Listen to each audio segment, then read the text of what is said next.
Hello, I'm with Abby, who is a book dealer of designed bindings, and we've been having a long chat about all her lovely books that she's got for sale, and we are going to now show you a few of them. So I'm going to point you at the cabinet now. I'll just flip you around, hang on a second. Let's get this right, come on. Sorry, you're seeing me for far too long, hang on.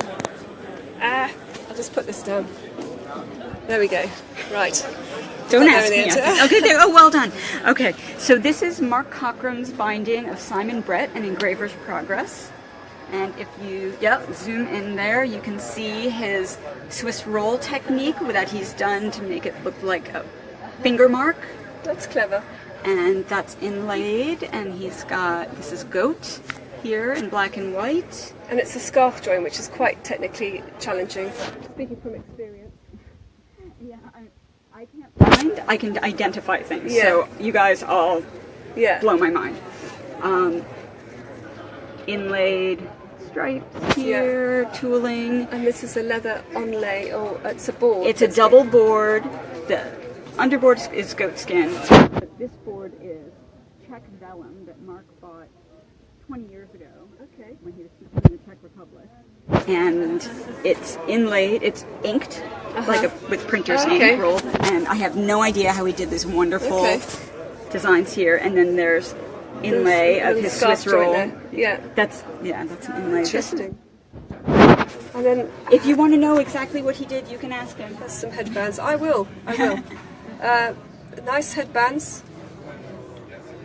And there's Manhattaning at the bottom. Are they sewn? I can't actually see whether they're sewn or not. Or are they leather? They're leather. Oh, okay. Yes, so I see. Yeah, so that's Mark's Manhattaning. Mark's Manhattaning, is that what he calls it? Manhattaning is what he calls what he's doing here when it's uneven. Yeah, okay, cool. So, that's leather headband, but it's not sewn. It's a good binding. I think so. Lovely. I like it. Yeah. It's quite a range you've got here, because there's lots of different elements to your books that you've got on show here, from my taste is wide ranging. I can see that, because you've got this one here, which is a rod binding. Is it rods? No, that is a Timothy Ely unique book. It is one of his versions of the drumleaf binding, which he invented. There are many, many versions of it. He uses about 8 different variations himself, and many people teach their own version. Right.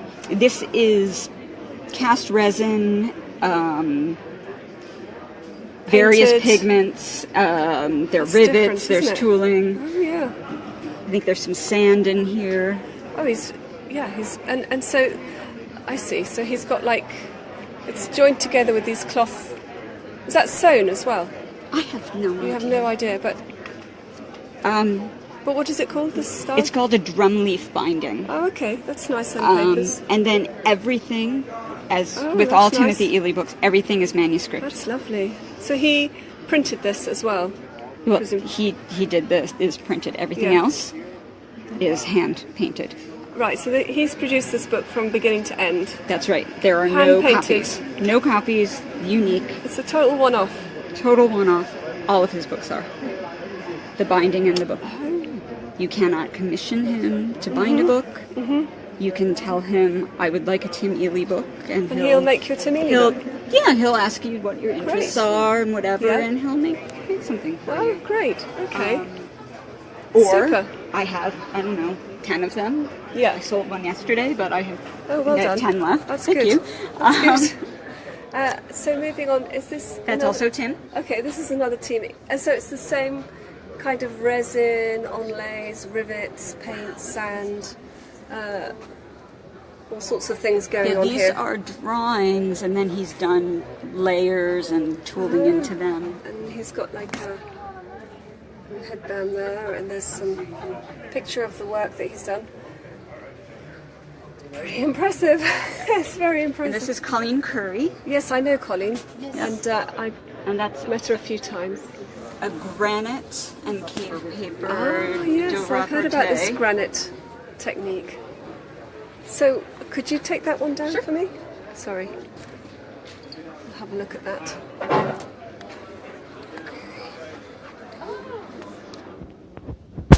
That's It's nice. beautiful I like that. textures. I think this is sheep. I have to check my notes. I believe that this is sheep. And then her, look at the lettering. It's lovely, isn't it? So tiny and delicate. Really tiny and delicate. And this is cave paper.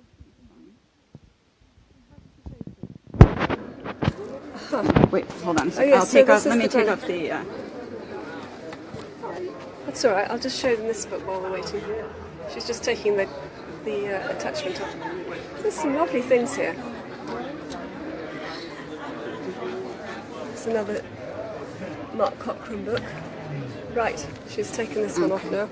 So this is granite. Yeah, it's granite. So And she's got the I read Deblures about this. granite. Yeah, so you can now buy granite that's cut by laser and lined with paper. I found that out at Codex. Yes. I didn't even know that you could make your own stone book now. Yeah, it's But they really cut it cool. so thin. And her box is stone as well. It's a cut clever so thing, isn't thin it? that it just wraps around Yeah. the joints of the box. Just opens. Brilliant. And this is a book that she did for a competition. Right. And the American Academy of Bookbinding won the schools division. They got second place in the schools division. You could enter as individuals and as graduates of the same school. The Estonians won. Oh, great. And Good for them. and the American Academy of Bookbinding got second place. And it's just a lovely book.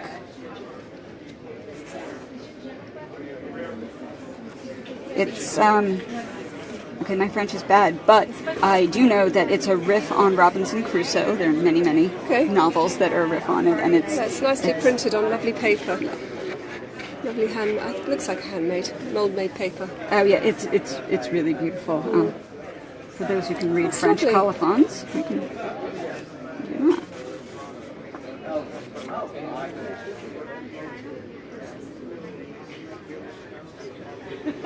Hold that up so they can see that.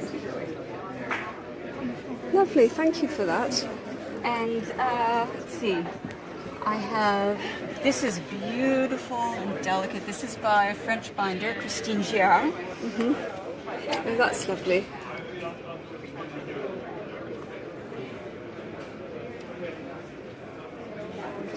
Is that suede? It is box calf that has been shaved on the skin side, not the flesh side. Okay, so she's got a few bits of skin. Right. What she's selectively sanded. Yeah, what she does is she puts things underneath. Yeah.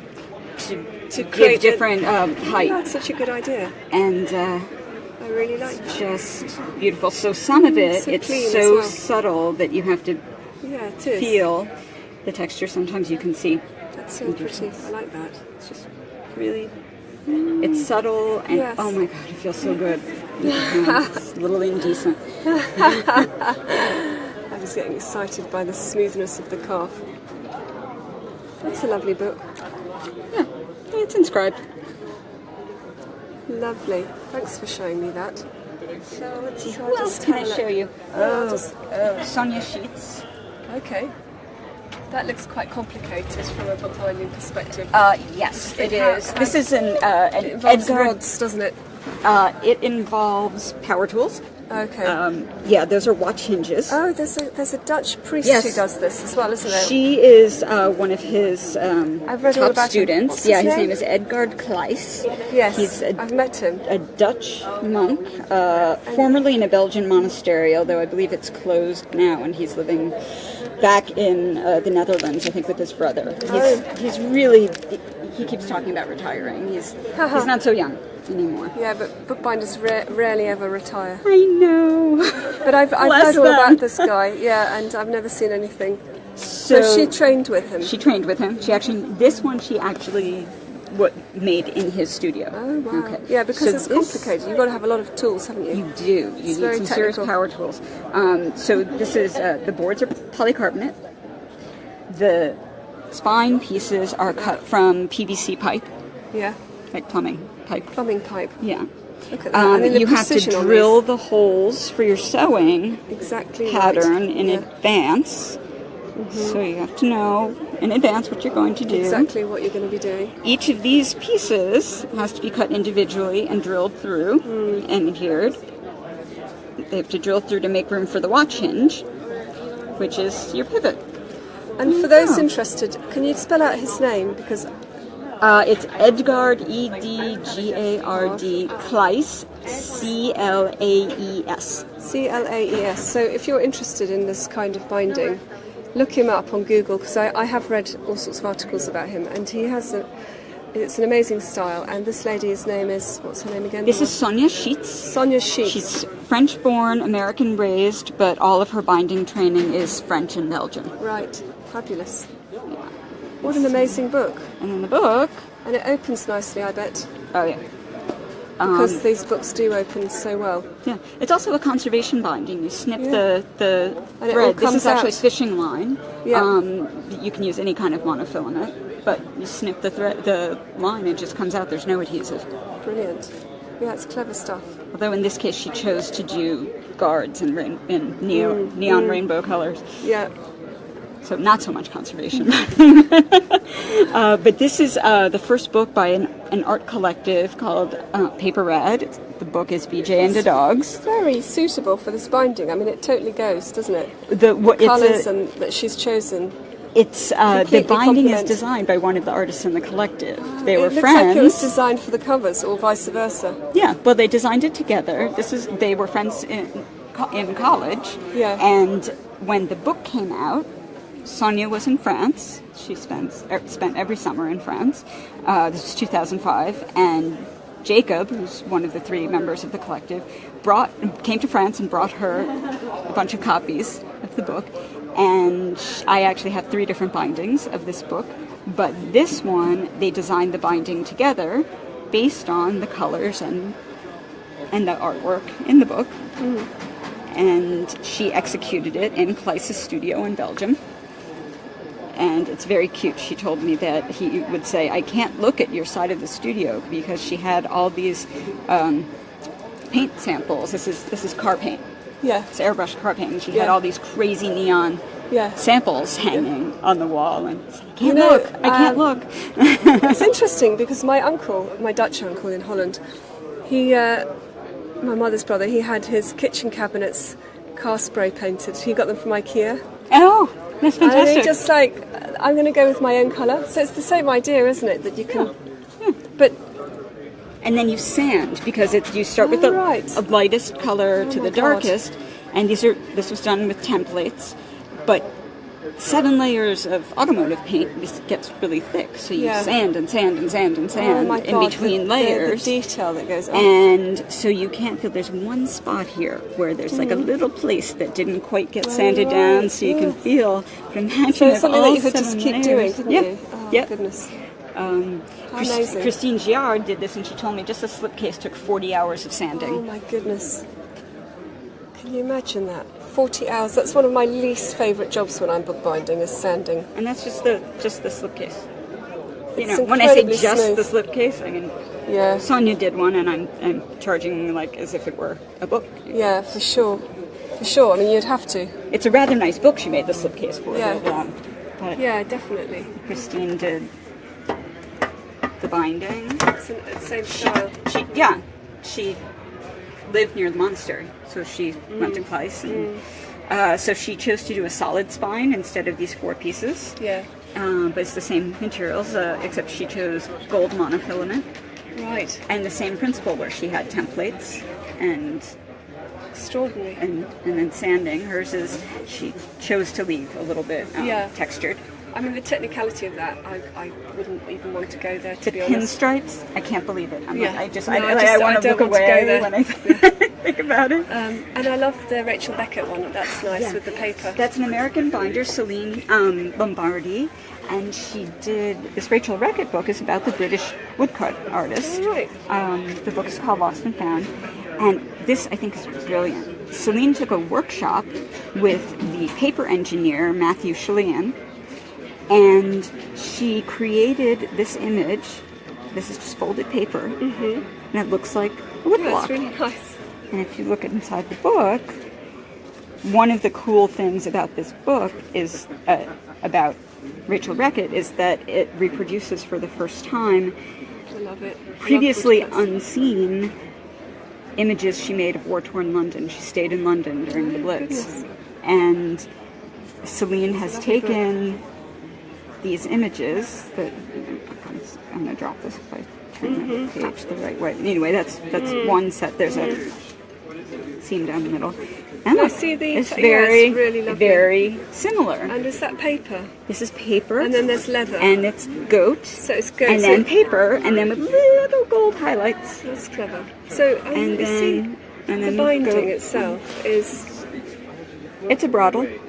Oh, it's a bridle. Yeah. Bradle. Bradle. Is Bradle. Is that how you say various it? pronunciation. I've heard about 7. So. I know. And this is gold and black silk. I couldn't see that very well, but it's Yeah, it's very hard. It's very delicate. gold thread and black silk. And could we have a look at the title page on that one? Certainly. I rather like this Oh, binding. her end paper is really nice Oh, they're too. gorgeous, and she probably made these, didn't she? Yes, she did. Title page, half title. You must come and see our papers. We've brought some back from John and Jane Jeffries in Scotland. yeah. And when we talk about detail of what goes on there, you should see some of their. If I can get out of my lino. stand Yeah, here, when you get I'll out, get well, that. I'll save it for you at the end of the show when everyone's gone home. That's lovely. So it's called Lost and Found. What a lovely book. It's Whittington Press. So I have to go and buy one and make up my own interpretation. I rather like that.